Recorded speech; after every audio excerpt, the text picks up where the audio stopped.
오늘 전 여러분과 함께 하나님의 영에 감동된 사람, 이와 같은 제목으로 은혜를 나누겠습니다. 히브리서 13장에 말씀한 대로 하나님은 어제나 오늘이나 영원토록 동일하십니다. 하나님은 주의 백성들이 영혼이 잘되고 범사가 잘되고 강건하기를 원하고 계신 거예요. 오늘 여러분 우리가 성경 이 창세기의 말씀을 읽었는데, 여러분 하나님께서 이 흉년 가운데도 우리가 살아남고 잘되기는 그러한 역사를 우리에게 말씀을 하고 있습니다. 그래서 우리는 성경을 통해서 하나님이 우리에게 무엇을 원하시는가, 이것을 우리가 잘 듣고 또 배우고 순종할 때 우리 삶 가운데 하나님의 나라가 이루어지게 되고 하나님의 역사가 지금도 일어나게 되는 것입니다. 성경 이사야서 우리가 40장 31절에 보면 이와 같이 말씀하고 있습니다. 우리 함께 읽어보겠습니다. 오직 여호와를 앙망하는 자는 새 힘을 얻으리니 독수리가 날개치며 올라간 것 같을 것이요 다른 박자라 해도 너무 피곤하지 아니하리로다. 우리가 성경 이사야 보니까 소년이라도 넘어지고 장정이라도 자빠지만 오직 야훼를 앙망하는 자, 그러니까 뭡니까? 오직이에요. 우리가 오늘 이 시간 예배를 우리가 드릴 때도 우리가 오직 하나님만 바라봐야 됩니다. 그런 자에게, 앙망하는 자에게 새 힘을 주신다라는 것입니다. 세상은 흉년이 될 수도 있고 또 세상은 풍년이 될 수도 있는 거예요. 오늘 우리 삶 가운데 여러분 우리가 성경은 분명히 말씀하고 있습니다. 어떤 때든지 앙망하는 자에게, 이 앙망한다라는 이 말씀, 또 여기 보니까 오늘 새 힘을 준다, 그런 말씀이 있죠. 이 새 힘이라는 말이 히브리어 코아흐란 말인데, 여러분 이 그 새 힘이란 히브리어 말을 이렇게 보면 능력과 힘이란 말도 있지만 거기에 도마뱀이라는 뜻도 있습니다. 카멜레온. 여러분 우리가 도마뱀, 카멜레온은 뭐예요? 이 주변에 그 변화에 따라서 자기 색깔이 변합니다. 그래가지고 환경에 맞도록 변화되어서 살아남는다는 거예요. 그러니까 하나님이 우리에게 주시는 이 힘이라는 것은 무엇이냐면, 환경이 잘 되건 못 되건 흉년이 들건 풍년이 들건 거기에 우리가 매몰되지 않고 거기에서 살아남게 하신다라는 겁니다. 어떤 자에게? 오직 여호와를 앙망하는 자에게. 앙망한다는 것은 글자 그대로 기다린다는 거죠. 우리가 성경적인 의미는 모여서 기다린다는 거예요. 그러니까 하나님 앞에 우리가 함께 모여서 예배하는 자에게 하나님이 오늘 이렇게 콰바, 앙망하는 자에게 어떻게 해요? 새 힘, 바로 코아루의 힘을, 어떤 환경에도 살아남는 이 도마뱀과 같은 힘을 우리에게 주신다라는 것입니다. 이 힘이 여러분에게도 넘쳐나게 되기를 주님의 이름으로 축원을 드립니다. 여러분 오늘 우리가 읽은 이 성경의 내용은 어떤 내용일까요? 애굽 왕 바로가 있었어요. 그런데 하나님께서 그에게 꿈을 꾸게 하셨다라는 것입니다. 오늘 여러분, 제가 여러분에게 이 말씀을 이렇게 전하는 것도 이번 주에 저에게도 한 꿈을 꾸게 하셨습니다. 제가 이번 주에 너무 몸살이 심해가지고 몸살 나가지고 새벽에 하나님 앞에 저 좀 치료해달라고 그렇게 기도를 드렸어요. 그런데 하나님이 꿈을 꾸게 하시는데 빈 의자들이 쭉 이렇게 앉아 있습니다. 그런데 한 아이가 뒤에 앉아 있는 거예요. 그래서 제가 순간적으로 야, 네가 왔구나. 그래서 제가 그 꼬마를 예수 이름으로 내어 쫓았습니다. 근데 마음 가운데 그렇게 탁 내쫓으니까 마음이 평안해지는 거예요. 그래서 이제 모든 몸살과 이런 것들이 낫겠네, 그런 마음에 확신이 들었습니다. 그래서 그 순간 아침부터 저도 밥을 먹고 또 진통제라든지 약을 먹었는데 싹 제하고 좋아지기 시작해서 멀쩡해졌어요. 그래서 하나님께서 우리 삶 가운데 이와 같이 꿈을 통해서도 또 이렇게 회복의 말씀을 주시고, 우리 성도분들 가운데도 혹시 어떤 꿈과 또 마음 가운데 이 불안과 염려가 있다면 이 말씀을 통해서 회복시키기를 하나님이 원하고 계시는구나, 그런 마음이 감동이 들어서 이 말씀을 주시는 것입니다. 여러분 오늘 성경에 보니까 바로가 꿈을 꿨는데, 바로라는 말은 우리로 따지면 지금 대통령이란 뜻입니다. 그러니까 애굽의 총 대표되는 그 사람이 꿈을 꿨는데 여러분 풍성한 이 소가 파리한 소에 의해서 잡혀먹는 꿈인 거예요. 그러니까 바로 왕은 굉장히 번민했습니다. 여러분 우리가 꿈이라는 것은 세 가지 형태가 있어요. 우리가 늘 알고 있는 이 개꿈이 있습니다. 그리고 마귀가 우리에게 속이려고 주는 꿈도 있고 하나님이 우리에게 주시는 꿈도 있는 거예요. 그래서 우리가 알 수 있는 것은 우리가 늘 하나님의 사람은 우리가 이 꿈과 이 모든 것들을 무시하지 말고 늘 깨어서 우리가 나쁜 꿈도 하나님이 우리에게 주신다면 이걸 어떻게 합니까? 잘 해석해서 또 준비하게 하셔서 우리가 하나님을 앙망하는 자에게 아까 말씀한 대로 우리가 이렇게 살아남는 능력, 코아우를 하나님이 우리에게 주신다라는 것입니다.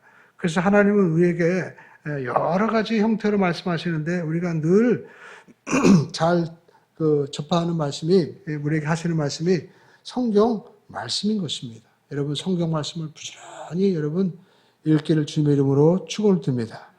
우리 시원이가 어제 그러더라고. 우리 집은 왜 집에 오면 TV가 켜져 있지 않고 맨날 조용하냐고. 그러니까 TV를 안 보다 보니까 보면 정신이 없어요.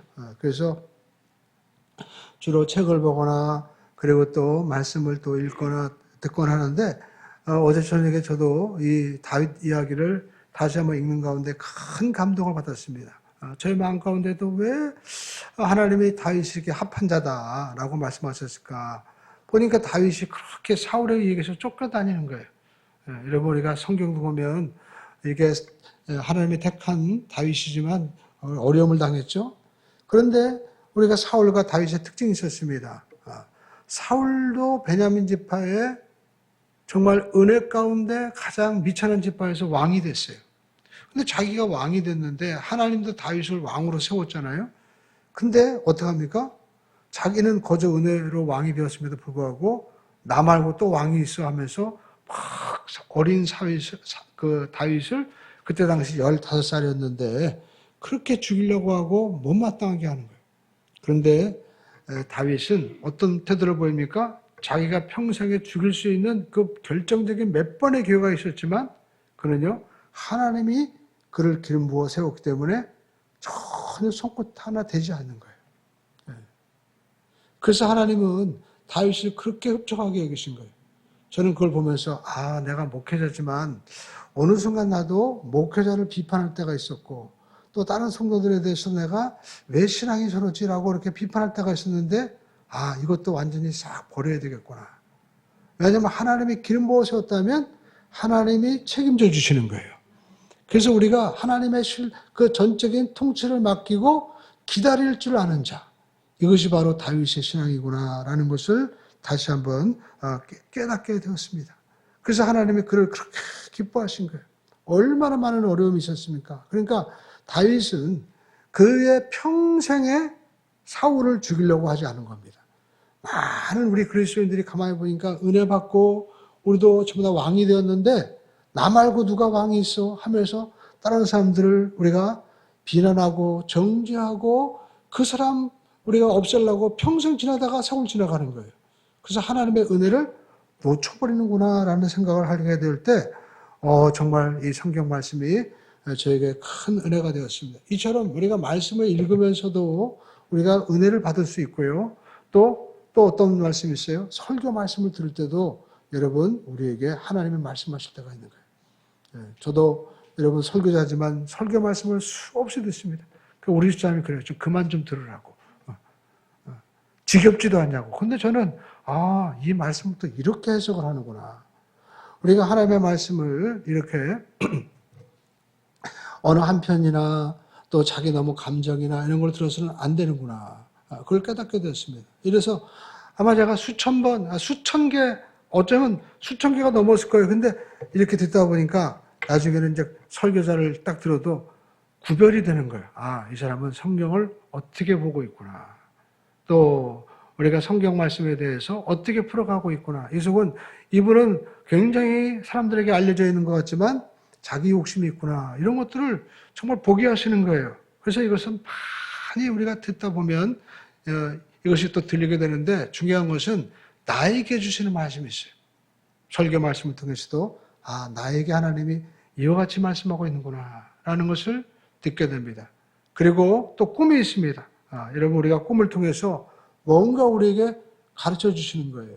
아까 말씀드렸죠? 우리가 또 이렇게 힘들고 어려울 때 저도 내일 내가 병원에 가서 누가 나한테 폐렴 주사 맞으라고 그렇게 했는데 이 폐렴 주사 맞아야 되나 하면서 막 걱정하고 있는데 그런 꿈을 통해서 딱 하시니까 마음에 확신이 딱 들고 담대하게지는 거예요. 그리고 또 우리 환경을 통해서 말씀하고 있습니다. 여러분, 우리가 정말 어떨 때는 이걸 내가 해야 되나 하지 말아야 되나 할 때 하나님 우리에게 환경을 통해서 말씀하시는 거예요. 저도 신학교를 가야 되나 말아야 되나 굉장히 고민할 때가 있었습니다. 제가 20살 때 이렇게 굉장히 고민하고 있었는데 지금도 잊히지 않습니다. 세종문화관 앞에서 예일역에 153번을 기다리고 있는데 그때 저는 머릿속에 주변에서는 당신 신학교 가야 돼. 근데 저는 내가 이렇게 나이가 이렇게 어려가지고 신학교 가서 내가 도대체 뭘 하나 그런 마음에 갈등이 있었는데 그때 버스를 기다리고 있는데 어떤 한 자매 여자가 저거 자기보다 앞서가겠다고 먼저 막 앞으로 나가는 거예요. 근데 나가다가 그만 버스에 치여가지고 어떻게 된지 모르겠어요. 그걸 보는 순간 너무 두려웠습니다. 인생이 아무것도 아니구나. 일단 살고 봐야 되겠다. 그래서 제가 신학교를 그때 바로 정말 내일이 신학교 마감일인데 그 전날 가서 등록을 한 그런 기억이 있습니다. 그렇습니다. 오늘 여러분 우리가 환경을 통해서도 이렇게 말씀하고 있는 거예요. 오늘 여러분 우리가 꿈을 통해서 하나님이 이렇게 환경을 통해서 말씀을 통해서 잘 듣고 또 이것을 잘 적용해야만 될 줄로 믿습니다. 오늘 하나님께서 이렇게 꿈을 통해서 말씀하시는데 여러분 우리가 창세기 41장 8절에 보면 이렇게 술 맡은 그 41장에 보면 점술가라든지 지금으로 말하면 박사들을 보내가지고 다 물어봤는데 해석이 안 되는 거예요. 여러분 바로가 애굽의 대통령 되는 사람이라고 그랬죠. 능력이 있어야 됩니다. 당시에 외국어도 능통하고요, 무술도 능통하고 또 모든 학문에 능통한 사람이고 특별히 당시에는 신탁이라고요. 오라클 뭐냐면 영혼이 빠져나와서 신과 대화할 수 있는 능력을 겸비한 사람이 바로 바로가 될 수 있었던 거예요. 모든 왕자 중에서도 가장 탁월한 사람을 뽑아서 이렇게 바로가 되게 합니다. 그런데 자기도 그 꿈을 해석을 못하는 거예요. 우리가 꿈을 꾸면은요, 먼저 이 꿈이 기분이 좋은지 안 좋은지 이걸 우리가 먼저 파악을 해야 됩니다. 이것이 첫 번째 단추예요. 그리고 중요한 장면을 하나님께 물어봐야 됩니다. 그리고 이 해석이 안 되면 믿을 만한 분들에게 그것을 또 어떻게 합니까? 대화를 하면서 조언을 구해야 된다라는 것입니다. 오늘 여러분 성경에 보니까 이 바로가 꿈을 꿨는데 해석을 못하고 있는 거예요.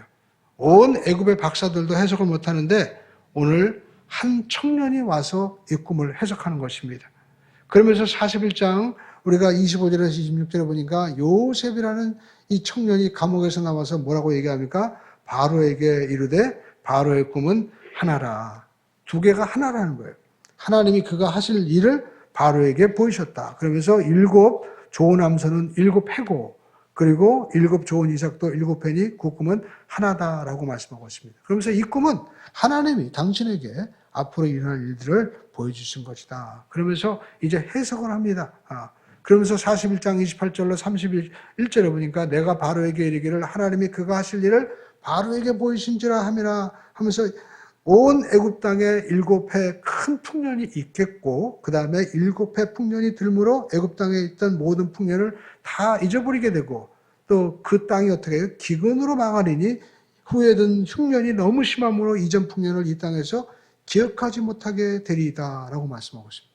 그러니까 풍년이 들었다가 흉년이 들어서 망한다는 거예요. 그러니까 여러분 이걸 보면 굉장히 두렵죠. 그러나 여러분 하나님이 주신 꿈은 우리가 잘 해석을 하고 또 그 내용을 우리가 어떻게 물으면 하나님이 어떻게 해요? 해결책을 주신다라는 것입니다. 그러니까 바로에게 아무것도 하지 않으면 어떻게 합니까? 망한다라는 겁니다.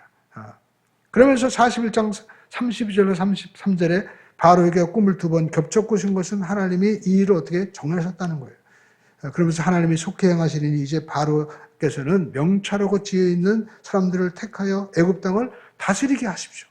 그러면서 7년 풍년이 있을 때 그 소출의 5분의 1을 거두어라 라고 말씀하고 있습니다. 이 5분의 1이 지금 세금 제도의 원형인 것입니다. 지금도 여러분 선진국들은 20% 그게 마지노선인 거예요.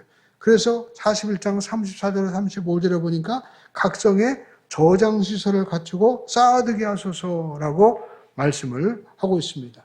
그래서 바로께서는 또 이같이 행하사 나라 안에 감독관을 두어서 7배 풍년 그 7당의 5분의 1을 거두어서 이제 곡물을 거두어서 다 어떻게 해요?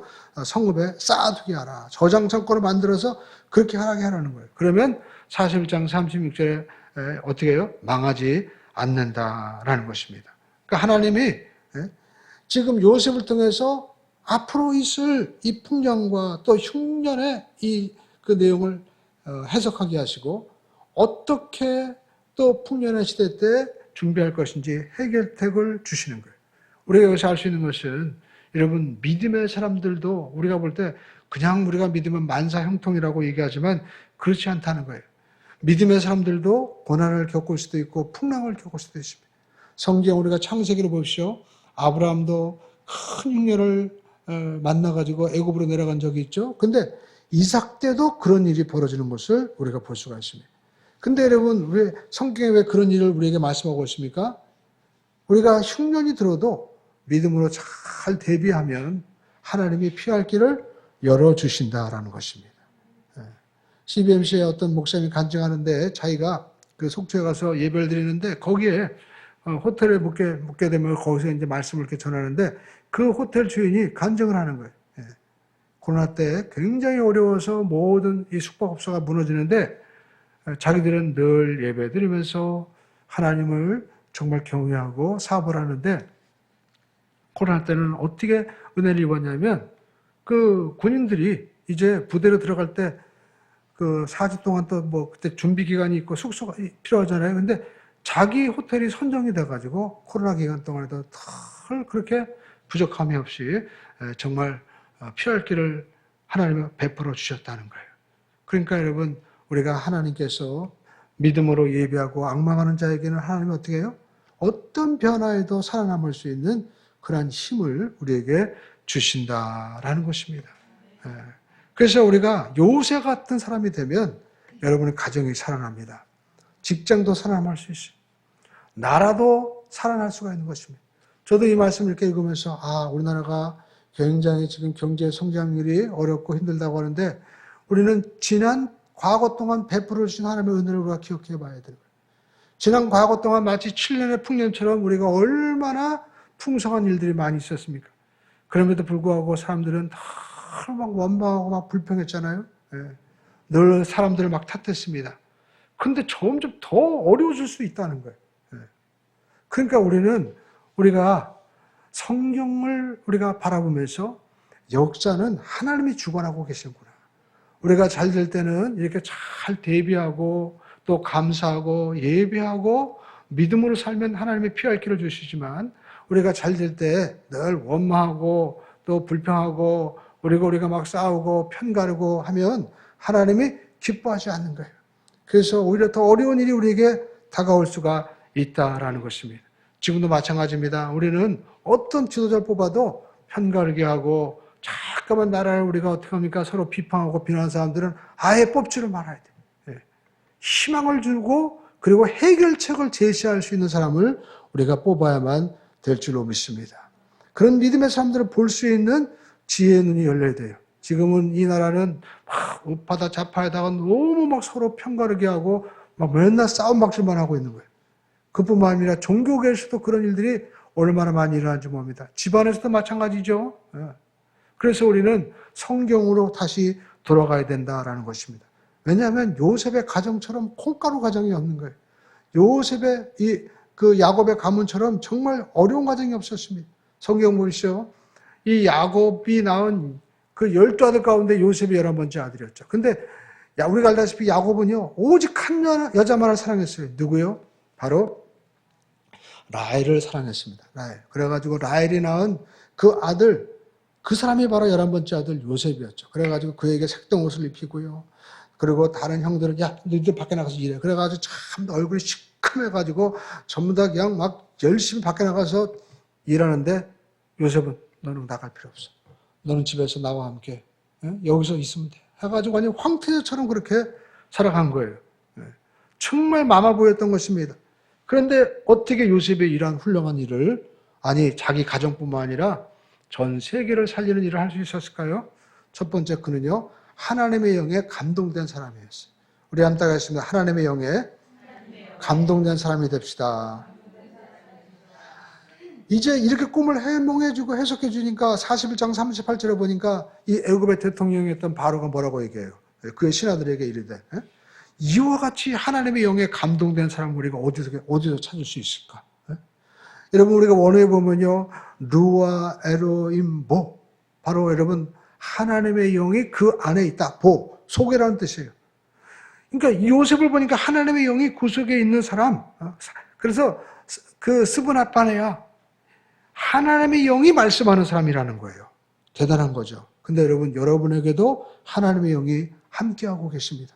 성경 보십시오. 너희 몸은 하나님이 거하시는 성령의 전인 줄 너희가 알지 못하느냐.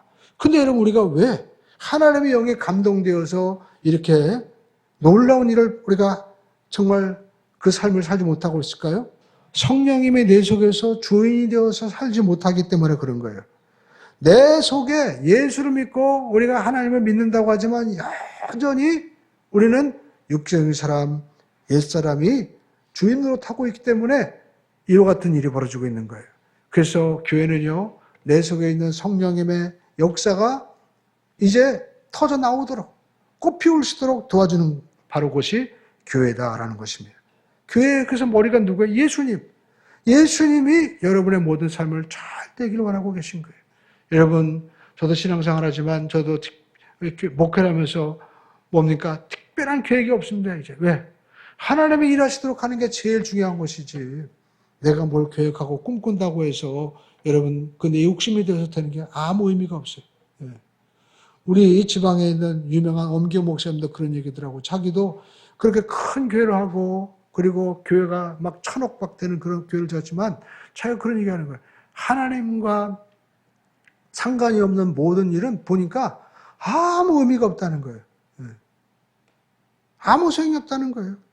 그러니까 여러분, 내 속에 적은 일이든 큰 일이든 하나님이 기뻐하시는 일을 우리가 해야만 되는 것입니다. 그러면 여러분, 이 요셉이 어떻게 이렇게 하나님의 영에 감동된 사람이 되었을까요? 두 번째 보면은요, 요셉은요, 고난을 겪은 사람이에요. 고난을. 우리 한국에서 요셉은 고난을 겪은 사람입니다.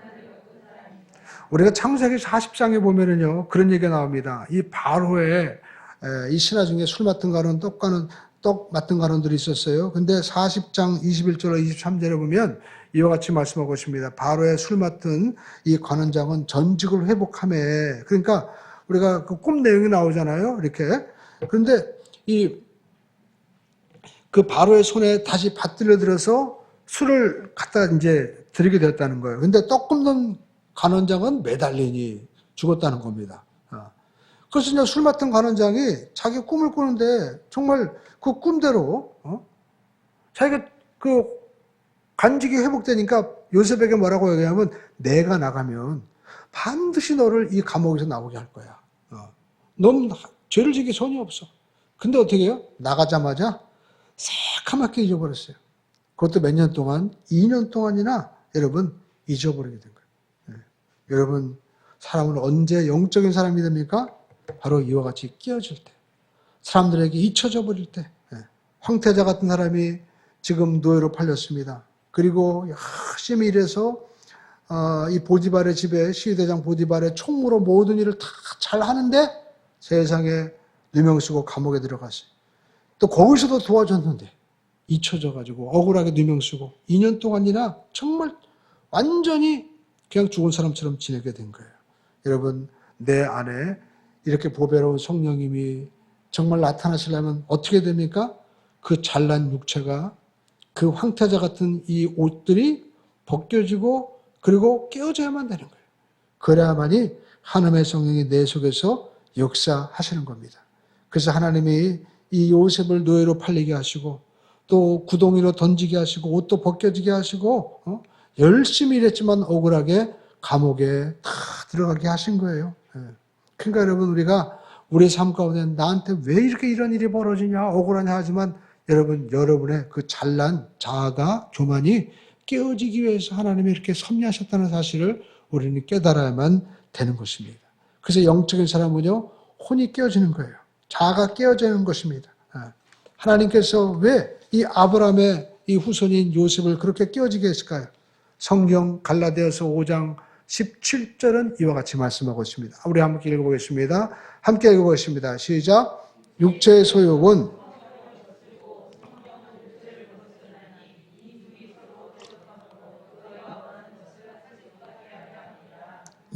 육체의 소욕. 우리 속에 내 마음에 원하는 이 소욕이 기질이 이 조그만 것이 하나님의 거룩한 성령의 능력을 마치 막고 있다는 거예요. 육체를 거신다는 겁니다. 성령의 뜻과 대적하는 것이 내 육체의 소욕, 내 자아, 옛 생각이다라는 것입니다. 이게 살아있으면 성령의 역사를 풀어놓아 다니게 할 수 없는 거예요. 성경 우리에게 금식도 해라, 기도해라, 전도해라, 그리고 또 말씀 읽으라 하지만 내 육신은 당장 재밌는 거 봐야 되고, 그리고 어떻게 당장 우리가 또 맛있는 거 먹고 싶고, 또 당장 내가 가고 싶은 곳에 다 육신대로 우리가 다 다니기 때문에 하나님의 성령의 역사를 막고 있다는 거예요. 그래서 하나님께서 오늘 이 요셉, 황태자 같고 어떻게 보면 정말 마마보이 같은 요셉을 완전히 깨뜨리신 거예요. 그래가지고 사람들에게 완전히 잊혀진 존재가 되게 하셨다라는 겁니다. 성경 보시죠. 놀라운 말씀이 기록되어 있습니다. 창세기 39장 1절로 2절에 보니까 이와 같이 말씀하고 있습니다. 읽어보겠습니다. 요셉이 이끌려 애굽에 내려가매 바로의 신하 시대장 애굽 사람 보디발이 그를 그리로 데려간 이스마엘 사람의 손에서 요셉을 산이라. 요셉이 지금 노예로 팔린 내용을 하고 있죠. 자, 여기서 뭐라고 말씀하고 있습니까? 시작. 야훼께서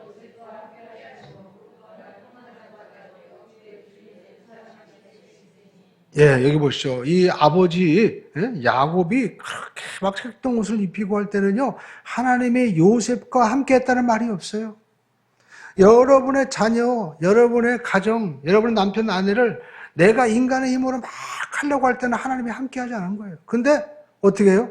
옷도 벗겨주고 노예로 팔리니까. 여러분, 지금 뭡니까? 요셉이 어떻게 했을까요? 하나님만 의지한 거예요. 아마 남자분들은 그런 경험을 했을 겁니다. 집에서 입던 좋은 옷, 명품 옷, 브랜드 나이키 막 입고 있다가 이제 군대 가서 전부 다 벗어. 그래가지고 헐렁 벗기고, 그리고 정말 입기도 싫은 이 시퍼런 옷도 다 입혀놓고 훈련소 가가지고 이제 그때부터 일하기 시작하면 어떡합니까? 눈물이 나고 어머니가 감사하고 아빠가 감사하고 어떻게 해요? 또 힘들 때는 어떻게 해요? 누가 도와줄 수 없으니까 하나님을 찾는 거예요. 하나님이 정말 계신다면 날 좀 도와십시오. 아마 요셉도 그럴 거예요. 아버지 야곱의 하나님, 또 이삭의 우리 할아버지 하나님, 아니 우리 아브라함의 하나님이시여 살아계신다면 날 좀 도와주십시오.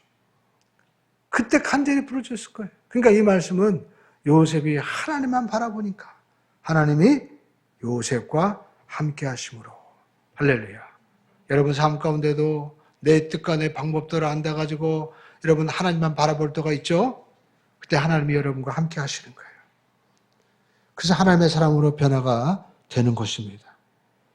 그래서 하나님의 영에 감동된 사람으로 되는 거예요. 오늘 여러분 성령의 정말 충만함은 뭡니까? 하나님만 바라보는 거예요. 할렐루야. 하나님만 바라보시는 우리 모두가 되시기를 주님의 이름으로 축원을 드립니다. 우리나라에도 지도자들이 이런 사람들이 많이 나와요. 아니, 많은 사람들 필요 없어요. 한 사람만 나오면 돼, 한 사람. 그래서 여러분 교회가 중요한 거예요. 여러분의 교회가 많은 사람들 키우고 막 일꾼도 중요하지만 중요한 것은요, 그 한 사람 키워야 돼요. 저도 큰 교회 있으면서 착각한 게 뭐냐면 무조건 많아져야 되고 막 해야 되는데 그게 중요한 게 아니, 나 한 사람 올바로 먼저 서야 되는 거예요. 내가 사울이 되지 않고 내가 평생 하나님의 이 은혜를 잊지 않고 나도 하나님 앞에 기름 부어 받았고 내가 거저 왕이 되었는데 하나님, 내가 어떻게 하나님이 세운 사람들을 비판하고 내가 비평하고 내 마음대로 살아가겠습니까? 주님, 주님 뜻대로 하십시오 라고 하나님께 맡길 때, 심지어 원수들이 콱 자기를 쫓아오다 할지라도 그 모래 폭풍이 막 3,000방이나 되는 사람들이 쫓아다녔잖아요. 그러니까 다윗이 마음 가운데 그냥 모래 폭풍만 봐도 얼마나 두려웠겠어요. 또 날 죽이러 오는구나. 근데 그는요, 하나님의 은혜를 사모했어요. 왜? 하나님은 전능하신 하나님이기 때문에 군대가 없어도 또 힘이 없어도 하나님의 은혜만 베풀어 주시면 아무리 수청 아니라 수만이 몰려온다라도 하나님은 피할 길을 베풀어 주시는 거예요. 예. 그 은혜를 다윗이 분명히 깨달았기 때문에 그 한 사람 다윗이 있으니까 나라가 세워지는 거예요. 오늘 여러분 우리 삶 가운데 마찬가지입니다. 여러분의 가정에 가문에 그 한 사람이 여러분 되시기를 주님의 이름으로 축원드립니다. 예. 그래서 세 번째 요셉은요, 이와 같이 하나님의 성령에 충만하니까 하나님의 섭리로 고난을 해석하는 거예요. 우리 한번 따라가겠습니다. 섭리로 고난을 해석한 사람입니다. 인생은요, 해석이에요, 해석. 우리가 어떻게 해석하느냐에 따라서 우리 인생이 달라지게 된다라는 것입니다. 하나님의 섭리로 해석하게 되기를 주님의 이름으로 축원드립니다. 여러분, 요셉이요, 오늘날 자기를 이제 팔아버린 형들을 만나게 됩니다. 어때요? 총리가 되었을 때 만나는 거예요. 그러면 보십시오. 요셉은요, 지금 애굽의 모든 대표입니다. 대통령이 그냥 나는 가만히 있을 테니까 인장을 빼줬대. 이게 뭡니까? 모든 실권을 다 준 거예요. 그러니까 네 마음대로 경영을 해라. 그래가지고 자기가 이제 애굽 전역을 호령하는데 그때 누가 왔습니까? 자기의 철천지 원수 형들의 곡식을 구하러 온 거예요. 그런데 여러분, 그때 요셉이 드디어 하나님이 원수 갚게 해주시는구나 하면서 원수를 갚았습니까? 아니었습니다. 그는 하나님의 눈으로 하나님의 섭리로 인생을 바라보고 자기의 위치를 파악한 거예요. 여러분, 내적 치료의 정의가 뭡니까? 우리 한번 따라하겠습니다. 아픈 기억과 상처를 여러분 다 있으시죠? 근데 여러분 그 상처를 어떻게 합니까? 따라하겠습니다. 예수님의 눈으로 함께 바라보면서 성령의 감동으로 진리로 말씀으로 해석하는 것이 내적 치료입니다. 여러분, 내적 치료는요, 누가 이렇게 얘기해가지고 마음이 기분이 좋아지고 그런 게 아니에요. 많은 사람들이 착각합니다. 이미 성경에 다 있어요. 여러분의 과거와 상처와 아픔을 어떻게 합니까? 우리가 주님의 눈으로 바라보는 거예요. 아, 우리 하나님께서 내가 그렇게 노예가 되고 억울한 일을 당하게 한 건 뭐예요? 다 하나님이 여기로 보내기 위한 하나님의 섭리였구나. 이것을 우리가 해석을 할 때 자유로워지게 되는 거예요. 저도 이곳에 왔을 때 어떤 분을 그럽니다. 목사님, 제가 왜 이런 골짜기에 왔는지 모르겠어요. 그럼 내가 왜 저 남편을 만드는지 모르겠어요. 그것도 여러분 젊은 사람이 아니라 지금 환갑이 다 된 어떤 부인분이 얘기를 하시더라고요. 그러니까 그분은 평생 자기가 인생을 해석이 안 되는 거예요. 그러니까 그냥 해석 못하고 항상 혼란 가운데 이 사람 갔다가 절에도 갔다가 교회도 갔다가 또 이 사람 얘기 들었다가 저 사람 얘기 들었다가 그냥 평생 뱅뱅 돌다가 해석이 안 되고 잠깐 했다가 그냥 인생 망하는 거예요. 오늘 여러분 하나님의 눈으로 바라봐야 됩니다. 한 목사님은 자기가 아버지가 이제 새 장가를 들어가지고 그렇게 자기를 괴롭힌 거예요. 그러니까 어머니가 그래가지고 고등학생 때부터 캡틴 큐를 갖고 다니면서 술 아니면 못 살고 그리고 자기가 대학교 때도 머리 항상 두통으로 병원 다니면서 오직하면 병원 의사가 그랬대요. 너는 군대도 가지 말고 군대는 안 가. 내가 이거 써줄게. 그리고 너는 결혼하지 마. 결혼하면 네 인생 불행해. 더 불행해져. 그런데 자기가 예수 믿고 하나님이 자기를 해석해주고 자기 그 새엄마를 해석해주는데 네 새엄마도 상처가 있는 사람이다. 그 사람도 버림받은 사람이기 때문에 그렇게 입에서 막 쌍욕이 나오고 그리고 널 또 형제들이 그렇게 괴롭히는 거지. 그 사람도 불쌍한 사람이야. 그러면서 그 사람을 바라보게 하는 거예요. 그러니까 머리에 두통이 사라지고요. 그때부터 자기가 밤에 잠 못 자는 그 악몽 귀신이 사라지고 그리고 자기의 가족이 새롭게 보이기 시작하더라는 거예요. 그래가지고 지금 훌륭한 목회자가 돼가지고요. 많은 사람들을 살리는 그런 일들을 하고 있습니다. 오늘 여러분 우리가 예수 믿으면 내 인생이 달라져 봐야 되는 거예요. 어떤 분은 예수 믿어도 자기 인생을 맨날 원망하고 불평만 하는 사람이 있어요. 맨날 자기 자랑만 하는 사람이 있어요. 하나님의 섭리로 바라볼 수 있어야 된다라는 것입니다. 오늘 여러분 요셉은 지금 총리가 되었습니다. 그 왼수덩어리 같은 형들을 만난 거 생각해 보십시오. 아니 아무리 자기를 시기한다 할지라도 어떻게 자기를 구덩이에 던지고 노예로 팔고 그런 사람이 있을 수 있어요. 이거 진짜 너무 억울하잖아요. 근데 요셉은 창세기 45장 4절로 8절에 이와 같이 말씀하고 있습니다. 읽어보겠습니다. 시작. 요셉이 형들에게 이르되 내게로 가까이 오소서. 그들이 가까이 가니 45장 8절입니다. 자, 이제 얘기합니다. 시작. 나는 당신들의 아우 요셉이니 당신들이 애굽의 판자라. 여러분 생각해 보십시오. 지금 요셉이 17세에 끌려가가지고 지금 30세에 총리가 됐어요. 13년의 세월이 지났습니다. 더군다나 요셉은 그때 지금 지금은 대통령이 된 거예요. 그 자리가 삐까뻔쩍한 자리에 앉아 있는 겁니다. 여러분 생각해 보십시오. 지금 완전히 그냥 노예로 팔아버렸는데 아니 요셉이 그렇게 될 줄 꿈에도 생각했겠어요? 설사 요셉이랑 비슷하게 생겼다 할지라도 저렇게 비슷한 사람도 있구나 아마 그렇게 생각했을 거예요. 근데 그 사람들은요 지금 얼굴을 보지도 못하는 거예요. 형들은 식량을 정말 살기 위해서 갔는데 지금 요셉이 그 얘기를 하고 있는 겁니다.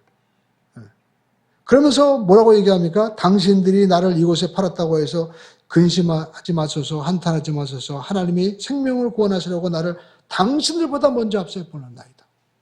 지금 하나님의 이 시각으로 바라보고 고백하고 있죠. 그러면서 이 땅에 2년 동안 흉년이 들었지만 아직 5년은 밭갈이도 못하고 추수도 못할지라 하나님의 큰 구원으로 당신들의 생명을 보존하고 당신들의 후손을 세상에 두시려고 나를 당신들보다 먼저 보내셨나니 그런즉 이리로 보낸 이는 당신들이 아니고 누구예요? 하나님이시라. 우리 한번 하겠습니다. 이리로 보내신 분은 당신들이 아니고 하나님이십니다. 아멘. 여러분의 남편을 왜 만났습니까? 아내를 왜 만났습니까? 하나님이 섭리하신 거예요. 여러분의 자녀를 왜 여러분 그 속썩이는 자녀를 여러분 두게 하셨습니까? 하나님의 섭리가 있는 거예요. 이것을 고백하는 것입니다. 그러면서 하나님이 나를 바로에게 아버지로 삼으시고 온 땅의 주로 삼으시며 애굽 온 땅의 통째로 삼으셨나이다. 이 모든 애굽에 지금 이 바로 왕조차도 인정을 빼어주고 자기를 아버지처럼 그렇게 자기 말에 순종하는 사람으로 지금 되었다는 거예요. 근데 그걸 누가 하신 거예요? 실제로 보니까 하나님이 큰 구원으로 하나님이 이곳에 보내셨다라는 것입니다. 여러분 그렇습니다. 우리가 인생을 어떻게 해석하느냐에 따라서 행복해지기도 하고 불행해지기도 하고 인생을 어떻게 해석하느냐에 따라서 원수 갚는 삶이 될 수도 있고 우리가 평화를 이루는 삶이 될 수도 있는 거예요. 오늘 여러분 하나님의 뜻이 있어서 나를 이곳에 보냈습니다. 해석을 하자. 여러분 애굽이 달라지고 그리고 이 야곱의 가문이 달라지고 요셉의 삶이 달라지게 된 겁니다. 지금 중요한 것은 형들뿐만 아니라 애굽 전체가 바라보고 있고 애굽 왕실과 애굽 모든 신하들이 지금 바라보고 있는 거예요. 창세기 45장 15절로 16절의 말씀을 읽어보겠습니다. 요셉이 또 형들과 입맞추며 안고 오니 형들이 그제서야 요셉과 그러니까 이게 뭐예요? 형들은요 그동안 그전은 뭐예요? 말 한마디 뻥끗 못하고 그냥 가만히 서 있는 거예요. 이제는 죽었구나. 그런데 그때서야 얘기하니까 이제 말하기 시작하는 거예요. 그러면서 요셉의 형들이 왔다는 소문이 누구에게 바로의 궁이 들린 거예요. 그래서 바로의 신하들이 왕과 기뻐하고 지금 하는 장면이 나오고 있죠. 그러니까 여러분 아마 사람들은요 요셉이라는 사람이 또 하루아침에 어떻게 감옥에 있다가 나와서 저렇게 총리가 되었을까 많은 사람들이 궁금했을 것입니다. 근데 알고 보니까 아이고 이거 형들이 이렇게 나쁜 일을 저질러가지고 여기까지 오게 된 거예요. 그 소식을 다 이제 하나하나 알겠죠? 그때부터 갑니까? 저 사람 이제 죽었어, 형들은. 그런데 어떻게 합니까? 원수를 갚지 않는 거예요. 원수를 갚지 않는 거예요. 여러분 성령의 역사는 여러분 원수 갚으려고 성령이 여러분의 능력 주는 거 아닙니다. 하나님 여러분의 축복하는 걸 뭐 원수 같고 여러분 또 우리가 인간 자랑하려고 주는 게 아니에요. 더 큰 하나님의 역사를 이루기 위해서 하나님이 그와 같이 역사하시고 축복하시는 거예요. 인간적으로 보면 싸워야 되는 거죠. 너 그때 왜 그랬어? 네가 정말 그럴 수 있느냐? 하면서 한마디 감정이라도 얘기해야 되잖아요. 근데요, 요셉은 하나 얘기하지 않는 거예요. 그러면서 하나님이 다 이렇게 하신 것입니다 하면서 얘기할 때 일단 애굽 사람들이요, 왕들이 깜짝 놀라 자빠지는 거예요. 야, 요셉은 정말 하나님의 사람이구나. 저렇게 상처와 아픔을 당했어도 불구하고 저렇게 화해하는 걸 보니까 저 사람은 우리가 총리를 세우지 않아도 총리가 될 사람이고 저 사람은 역사의 주인으로 설 만한 사람이다라는 것을 인정을 하는 거예요. 그리고 여러분 어떤 일이 벌어집니까? 그 아버지 마음 가운데 평생 상처와 아픔이 있었는데 창세기 46장 29절로 30절을 보시죠. 그 아버지의 마음이 다 녹아지는 거예요. 요셉이 그의 수레를 갖추고 고센으로 올라가서 그의 아버지 이스라엘을 맞으며 그에게 보이고 그의 목을 어금 맞춰 안고 얼마 동안 울매 이스라엘이 요셉에게 이르되 내가 지금까지 살아있고 내 얼굴을 보았으니 지금 죽어도 족하도다. 하나님이 이렇게 섭리하시려고 오랜 기간 동안 네가 어디인지도 모르고 난 네가 죽었는 줄 알고 그렇게 마음에 슬퍼하는데 하나님이 그 큰 일을 이루시는구나. 정말 여러분 야곱이 눈물 흘리면서 후회가 없는 그러한 고백을 하고 있죠. 그러니까 여러분 우리가 볼 수 있는 것은 요셉이 이렇게 하나님의 섭리로 해석을 하고 삶을 살아가니까 이 끔찍한 가족의 역사가 가문이 바뀌는 거예요. 여러분 야곱의 가문이 어떤 가문입니까? 어머니가 넷이에요. 라헬과 레아 서로 아들 낳겠다고 맨날 쌈박질하죠. 그래갖고 심지어는 어떻게 합니까? 자기 몸종까지 다 애 낳는 그 정말 선수로 보내가지고 이 얼마나 쌈박질합니까? 오직 하면 요셉을 그렇게 죽이려고 했겠어요. 그리고 또 보면 성격이 얼마나 불같습니까? 딸 디에나가 세겜 춘향 하모레에 의해서 강간당하니까 다 죽여야 된다고 그래가지고 막 전쟁에 벌어지고 도망다니고 얼마나 끔찍한 집안이에요. 그러니까 지금으로 말하면 이 집안은요 그냥 집안 자체가 조폭이고 뭐 대부 드라마가 따로 없어요. 여기 이 집안이 다 드라마인 거예요. 근데 어떡합니까? 이 가문이 이스라엘의 건국의 정말 가문이 되는 거예요. 이 지파들이, 이 아버지들이 다 12지파의 조상이 되는 거예요. 그러니까 여러분 우리가 조폭과 성인의 여러분 차이가 뭡니까? 해석의 차이예요. 하나님의 성령에 감동되면 깡패 김익규도 부흥사가 되는 겁니다. 하나님의 성령에 감동되어가지고 역사하면 학교에서 더 이상 이제 배울 수 있는 힘도 없고 폐병 걸렸던 조영기 목사도 하나님의 사랑으로 바뀌어지게 되는 거예요. 저도 마찬가지입니다. 여러분들도 마찬가지입니다. 이와 같이 역사하신 성령님이 여러분과 지금과 함께 하시는 거예요. 그 성령님을 저와 여러분들이 인정하고 성령님의 뜻대로 풀어놓으면 지금부터 여러분의 인생은 천국 되는 것이고 축복의 역사가 펼쳐지게 되는 것이고 그 요셉 한 사람을 통해서 가문이 변화되는 것처럼 아버지도 죽어도 좋다 하는 것처럼 여러분 새로운 가문의 역사가 펼쳐지게 되는 줄로 믿습니다. 여러분 결론 말씀드리겠습니다. 한 사람 요셉이 이렇게 성령의 감동을 받고 그의 고난을 해석하자 그의 삶 가운데 아니 이 애굽에 완전히 역사가 바뀌어지게 되는 거예요. 여러분 성령님은요 이와 같이 모든 사람을 살리는 역사를 베풀어 주시는 것입니다. 그리고 여러분 요셉이 그 집안의 11번째 아들이었지만 나중에는 므낫세, 베냐민 두 지파의 주인공으로 세워지게 되죠. 그래서 성령님의 역사는요 이와 같이 큰 일을 행하시는 거예요. 우리 교회는 오순절 같은 게 순복음교회이기 때문에 성경 말씀이 그대로 이루어지고 또 역사하는 것을 믿는 그러한 하나님의 여러분 성의 교단인 것입니다. 근데 여러분 어떤 분들은 그냥 방언하고 예언만 하고 우리가 막 은사만 주장하는데 여러분 성령이 오셔서 우리에게 은사하고 그다음에 또 우리가 방언하고 여기에만 멈추게 하는 분이 아니에요. 이걸 통해 가지고 어떻게 합니까? 하나님의 큰 역사를 이루게 하시는 거예요. 사도행전 여러분 2장 11절 보시죠. 그레데인 아라비아인들이 우리가 다 우리의 각 언어로 하나님의 큰 일을 말함을 듣는도다. 그러니까 성령의 충만함을 받으니까 하나님의 큰 일을 그들이 말하기 시작하는 거예요. 그게 어떤 일입니까? 구원을 말하고 그리고 예수님의 이 놀라운 십자가의 복음을 말하고 하나님의 역사를 말하기 시작하는 거예요. 우리 가정의 회복을 말하고, 이 나라의 회복을 말하고, 직장의 살 길을 말하고, 그리고 우리 삶 가운데 새 역사를 말하기 시작하기를 성령님이 고백하게 하시는 것이다라는 것입니다. 그래서 사도행전 2장 17절 말씀 읽어보겠습니다. 시작.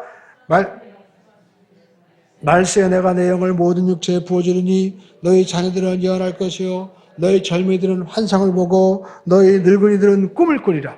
하나님의 성령이 여러분 가운데 임하셔서 여러분 역사를 바꾸는 이러한 놀라운 고백을 할 수 있는 우리 모두가 되기를 주님의 이름으로 축원드립니다. 그러니까 여러분 성령이 임한 분들은요 회복을 말하기 시작하는 거예요. 그분은 치료를 말하기 시작하는 겁니다. 하나님의 큰 뜻을 말하기 시작하는 거예요. 여러분의 저희 삶 가운데 옛사람의 모든 생각과 말을 다 버리게 하시고요. 하나님의 말을 하게 하시는 거예요. 하나님의 이 생각과 말을 하게 시작할 때부터 우리의 삶은 새로운 역사가 펼쳐지게 될 줄로 믿습니다. 우리 모두 하나님의 영에 감동된 충만한 사람이 되시기를 주님의 이름으로 축원을 드립니다. 기도하겠습니다. 하나님 아버지, 우리 모두가 하나님의 성령에 감동된 믿음의 사람으로 세워지게 하여 주시옵소서. 예수의 이름으로 감사하며 기도 올리옵나이다. 아멘. 찬양 드리겠습니다. 주가 보이신 생명의 길, 주님과 함께 우리가 이 찬양을 드릴 때 우리가 이 시간에 몸이 아픈 분은 여러분 몸이 아픈 분을 기도하시기 바랍니다. 또 우리가 주일 3부 예배 때는 우리 엄배영 원사님 하나님 치료해 주셔서 눈이 다 보이게 해주세요. 이제 까만 것도 다 사라지고 잘 보이게 해주세요. 또 우리가 주일 2부 때는 우리가 기도했지만 우리 박준 집사님, 우리 부인 전천아 성도님의 이 암 치료도 다 깨끗하게 낫게 해주세요. 우리가 중보 기도했습니다. 여러분의 삶 가운데도 아픈 부위가 있고 또 힘든 부위가 있죠. 여러분 기도하십시오. 그리고 무엇보다도 여러분의 옛날에 상처 아픈 부위가 있죠. 어떤 분들은 마음에 무시당하고 어떤 분들은 또 과거에 남한테 물질로 인해서 사람의 상처로 인해서 아픈 부위가 있습니다. 여러분 그러나 그것을 우리가 어떻게 해요? 하나님의 눈으로 바라볼 수 있고 예수의 눈으로 그것을 우리가 다시 해석할 수 있어야 되는 거예요. 그리고 우리 입술의 고백이 어떻게 합니까? 모두가 살 수 있는 고백이 나올 때 그것이 성령님의 해석이고 성령님의 역사인 줄로 믿습니다. 우리가 기껏 우리가 말씀 듣고 다 했는데 그때 그 인간은 참 나빴어. 그 사람은 나쁜 사람이야. 그러면 그건 답이 아닌 거예요. 다 하나님의 은혜였구나. 요셉이 여러분 고백한 대로 보디발이라든지 보디발의 아내 얼마나 나빠요. 그 여자. 근데 그 여자 욕한 적 한 번도 없잖아요. 보디발 욕한 적도 없습니다. 형들 욕한 적도 없습니다. 근데 하나님은요 더 큰 구원을 이루어 주시는 거예요. 이것이 하나님의 역사인 줄로 믿습니다.